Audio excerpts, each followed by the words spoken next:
দেখলাম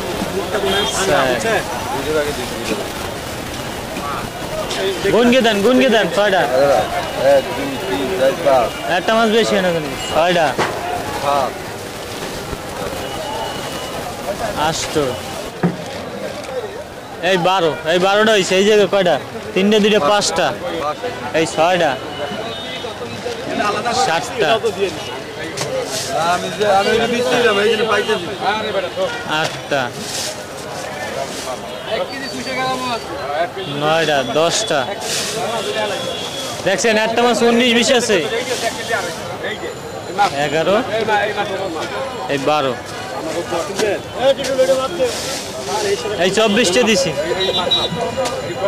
দেন মাপ দেন 27 কেজি 300 হয়েছে 41,496 হয়তো 500 টাকা 27 কেজি 300 41,500 টাকা দাম হয়েছে